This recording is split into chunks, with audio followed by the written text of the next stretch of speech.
শ্রীমদ্ ভগবদ গীতা যথাযথ আমরা অলরেডি আমরা 6টি পাঠ আমরা দিয়ে দিয়েছি এবং আজকে পাঠ 7 নাম্বার। তো আমরা ইতিমধ্যে শ্রীমদ্ ভগবদ গীতা যথাযথ বিষাদযোগ 1 অধ্যায় 1 থেকে 22টি শ্লোক আমরা অধ্যয়ন করে ফেলছি। তো আজকে আমরা 23-24 আমরা পাঠ করব, তারপরে দেখি কতটুকু আমরা পাঠ করি। শ্রীমদ্ ভগবদ গীতা যথাযথ অধ্যায় 1 বিষাদযোগ শ্লোক নম্বর 23। যৎ সমানবেক্ষং য এতে হত্র সমাগতং ধার্তরাষ্ট্রস্য দুর্বযুদ্ধে প্রিয় চিকিৎসবং। অনুবাদ হচ্ছে যে ধৃতরাষ্ট্রের দুবুদ্ধি সম্পূর্ণ পুত্রকে সন্তুষ্ট করার মানুষে যারা এখানে যুদ্ধ করতে এসেছে তাদের আমি দেখতে চাই। এ কথা বলেছে অর্জুন, যে ধৃতরাষ্ট্রের দুবুদ্ধি মানে দুষ্টু বুদ্ধি সম্পূর্ণ পুত্রকে সন্তুষ্ট মানে দুর্যোধনকে সন্তুষ্ট করার মানুষে যারা এখানে যুদ্ধ করতে এসেছে তাদের আমি চাহিয়ে দেখব। এ কথা বলেছেন অর্জুন। তাৎপর্য প্রচ্ছন্নভাবে সকলেরই জানা ছিল যে দুর্যোধন তার পিতা ধৃতরাষ্ট্রের সহযোগিতায় অন্যায়ভাবে পাণ্ডবদের রাজত্ব আত্মসাৎ করতে চেয়েছিল। তাই যারা দুর্যোধনের পক্ষে যোগ দিয়েছিলেন তারা সকলেই অবশ্যই এক গোয়ালি গরু ছিল। কি বলা হয়েছে যে প্রচ্ছন্নভাবে সকলে জানতো দুর্যোধনের পক্ষে যারা যুদ্ধ করতে এসেছিল তারাও জানতো যে পাণ্ডবদের রাজত্ব আত্মসাৎ করতে তারা এসেছে এবং সেটা সকলেই জানে। তো তাই যারা দুর্যোধনের পক্ষে যুদ্ধ করতে এগিয়েছিল তারা সকলেই এক গোয়ালেরই গরু ছিল। এটা কোথায় বলা? 23 নম্বর শ্লোকে বলা হয়েছে। এরপরে কি বলা হয়েছে যে যুদ্ধের প্রারম্ভে মানে যুদ্ধের প্রথমে অর্জুন দেখে নিতে চেয়েছিল যে তারা কারা ছিল, কিন্তু তাদের সঙ্গে শান্তি প্রতিষ্ঠা করার কোনো রকম উদ্দেশ্য অর্জুনের ছিল না। মানে তাদের সঙ্গে শান্তির কোনো প্রতিষ্ঠা করার জন্য কোনো মানুষই তার ছিল না এই মুহূর্তে। কারণ শান্তির যে একটা প্রস্তাব সেটা ভগবান শ্রীকৃষ্ণ নিয়ে গিয়েছিল এবং সেটাও প্রত্যাখ্যান করা হয়েছিল এবং ভগবানকে বন্দি করার চেষ্টাও করা হয়েছিল।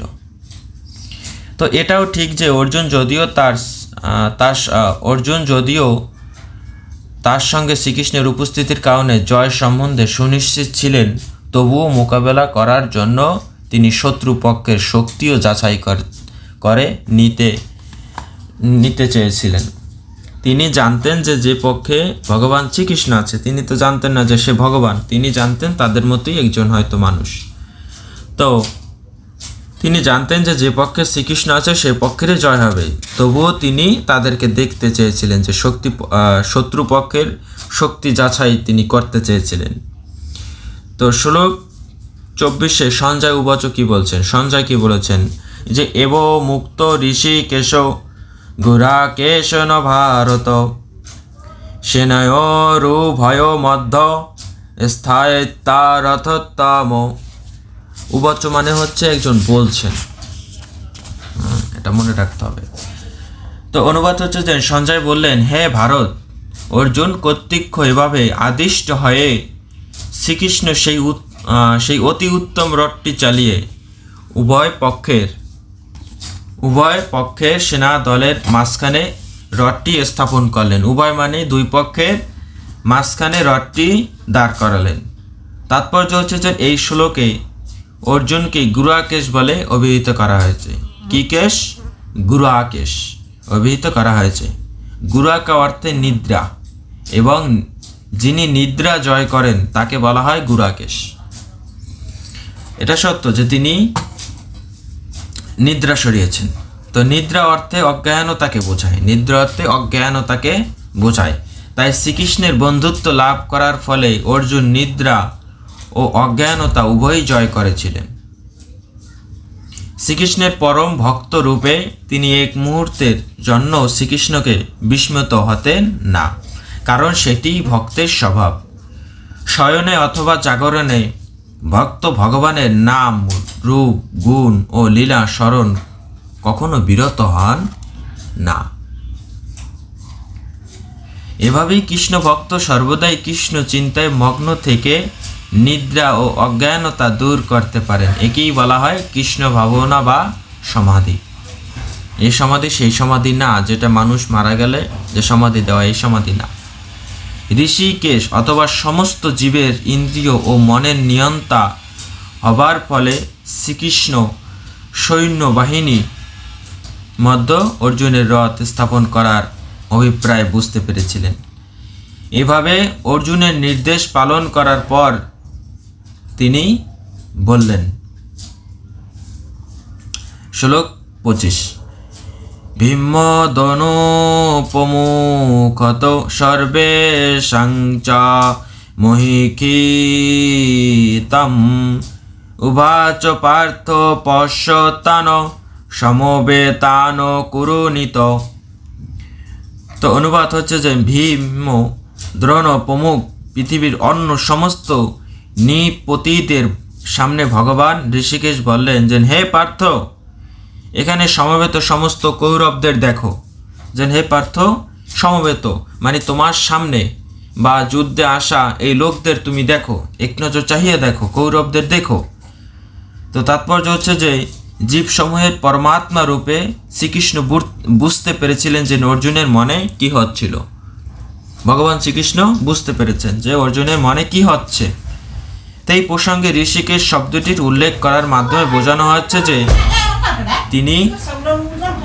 তিনি সবকিছুই জানতেন। তিনি কে জানতেন? ভগবান সবকিছুই জানতেন।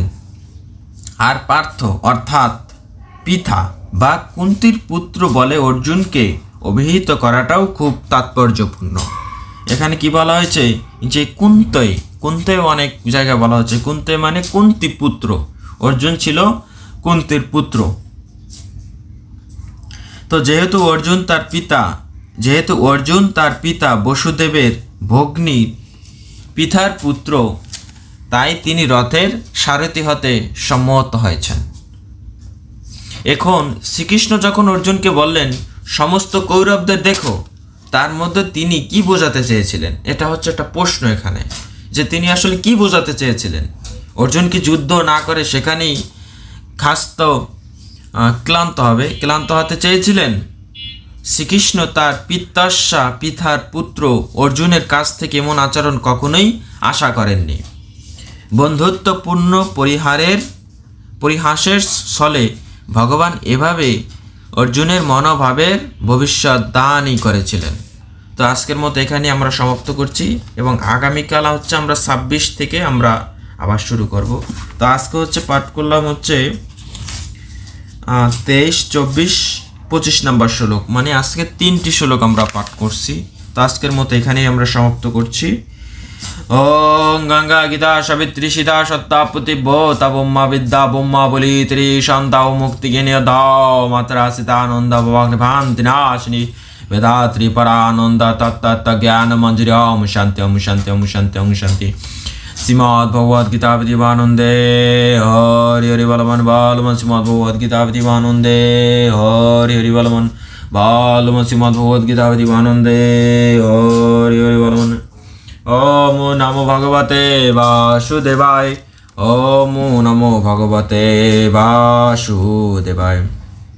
অবশ্য সনাতনী হলে অবশ্যই প্রচারের স্বার্থে ভিডিওটি শেয়ার করে দেবেন। অসংখ্য ধন্যবাদ এতক্ষণ ভিডিওটি দেখার জন্য। হরে কৃষ্ণ।